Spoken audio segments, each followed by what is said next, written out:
Hi guys, this is Ishaan Farooq and you are watching Zeph technology. So guys, आज के lecture के अंदर हम ये देखेंगे कि सीएसएस के अंदर डिस्प्ले की प्रॉपर्टी होती है। सीएसएस के अंदर बेसिकली डिस्प्ले की प्रॉपर्टी के अंदर हमारे पास चार तरह की वैल्यू आती है: display none, display block, display inline और डिस्प्ले इनलाइन ब्लॉक।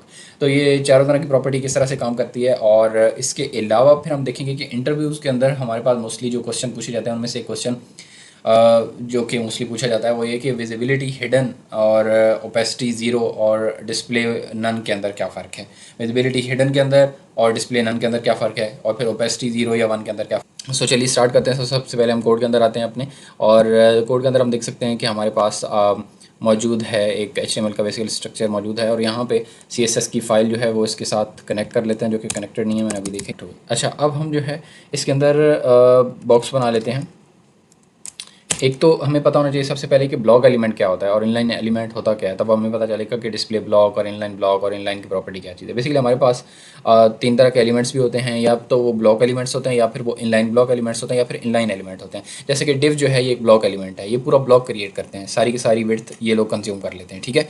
और इनलाइन एलिमेंट जो होते हैं वो सारी की सारी विड्थ को कंज्यूम नहीं करते, वो कोई ब्लॉक क्रिएट नहीं करते, बल्कि वो क्या करते हैं, वो जितना कॉन्टेंट होता है उतनी ही जगह कहते हैं, उससे ज़्यादा जगह जो है वो कंज्यूम नहीं करते। तो देख लेते हैं इसके अंदर, इसको रख देते हैं इसका बॉक्स वन, और एक और एलिमेंट नीचे लगा लेते हैं स्पैन का, और इसके अंदर लिख देते हैं बॉक्स, ठीक है। अब इसको जो है थोड़ा सा वो भी कर देते हैं, इनकी स्टाइलिंग भी कर देते हैं। यहाँ पे डिव, और डिव को हमने कॉल किया, और यहाँ पे जो है हम इसका बैकग्राउंड कलर जो है वो कुछ ये वाला कर देते हैं। और इसके बाद हमारे पास जो है स्पैन को कॉल करते हैं, और इसके अंदर हम इसका बैकग्राउंड कलर जो है वो भी अपनी मर्ज़ी का कोई सिलेक्ट कर लेते हैं। फॉर एग्जांपल ये कर दिया, इसको सेव किया, और आके हम इसको आउटपुट देखते हैं कि क्या हमारे पास आउटपुट आई है। तो आप देख सकते हैं कि जो बॉक्स वन है उसने पूरा ब्लॉक क्रिएट किया है। हालांकि बॉक्स वन ही लिखा है हमने उसके अंदर, ना हमने उसको विड्थ दी है, ना हमने उसको हाइट दी है, लेकिन उसने खुद ही पूरी की पूरी विड्थ कंज्यूम कर ली है। और चाहे आप जितना मर्ज़ी इसको बड़ा छोटा कर लें, वो पूरी की पूरी विड्थ जो है वो कंज्यूम कर चुका हुआ है, ठीक है।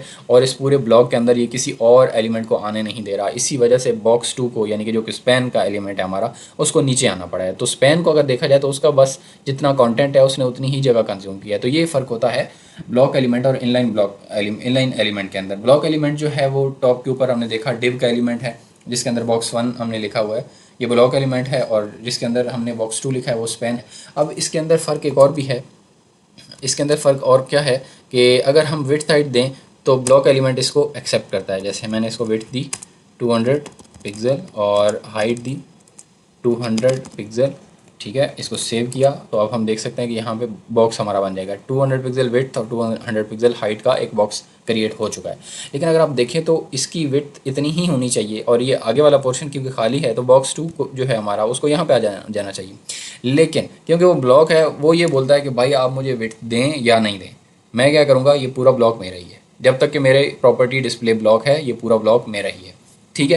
तो इस ये प्रॉपर्टी है ब्लॉक एलिमेंट की। स्पैन जो है, स्पैन को अगर हम यही विड्थ हाइट दें तो स्पैन क्योंकि इनलाइन एलिमेंट है तो स्पैन जो है वो विड्थ एक्सेप्ट नहीं करता। जो भी इनलाइन एलिमेंट होता है वो विड्थ हाइट एक्सेप्ट नहीं करता है।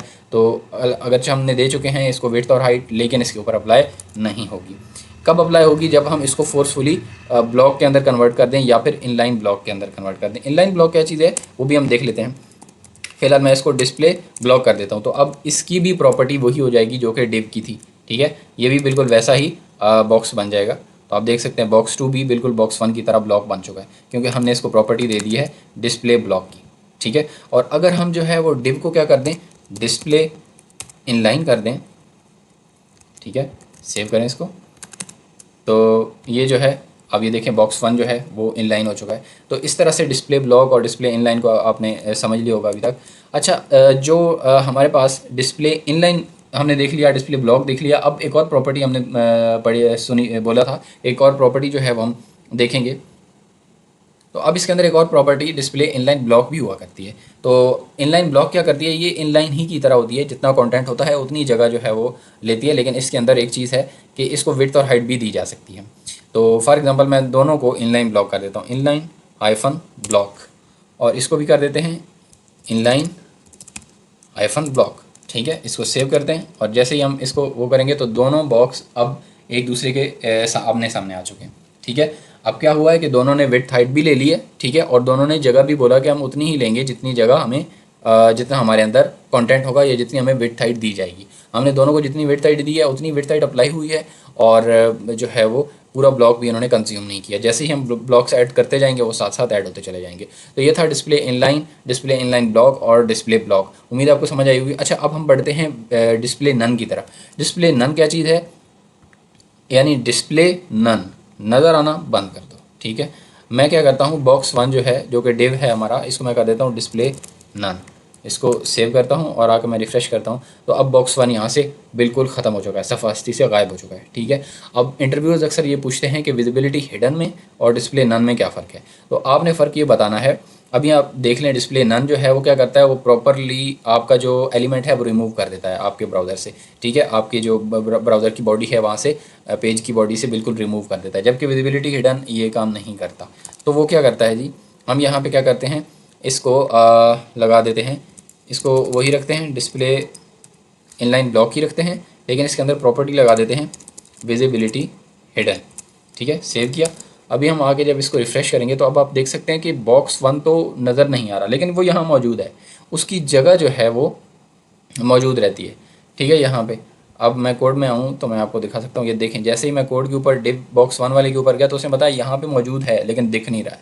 अब ये काम क्या करता है बेसिकली, विजिबिलिटी हिडन, ये ओपेसिटी ज़ीरो कर देता है आपके डिव की, यानी उसको ट्रांसपेरेंट, एक तरह से समझ लें कि ट्रांसपेरेंट कर दिया, ठीक है, और वो नज़र नहीं आ रहा लेकिन मौजूद है वहाँ पर, ठीक है। समझ आ रही है। जैसे आपके पास गिलास हो और गिलास आपने रखा हो, तो आप तो वो अपनी जगह तो कंज्यूम कर रहा होता है, लेकिन बाद दफ़ा जो ग्लास होता है वो ट्रांसपेरेंट होता है, ठीक है, आर पर नज़र आ रहा होता है। तो लेकिन ऐसा है कि वो अपनी जगह कंज्यूम कर रहा होता है, जितने को साइज़ का होता है उतनी जगह कंज्यूम कर रहा होता है। हम आपको यहाँ पे समझा देते हैं, ओपेसिटी, और इसको ज़ीरो कर देते हैं, ठीक है। तो इससे भी यही काम होगा, कोई चेंजिंग नहीं होगी, ठीक है। तो विजिबिलिटी हिडन और ओपेसिटी ज़ीरो सेम काम करते हैं, आपके एलिमेंट को जो है वो गायब कर देते हैं, बट आपका एलिमेंट उस जगह पे मौजूद रहता है, अपनी जगह कंज्यूम करता है।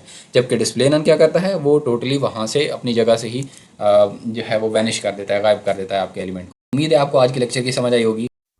That's it for now. If you like the video, please hit the like button and subscribe the channel. Let's move to the next video.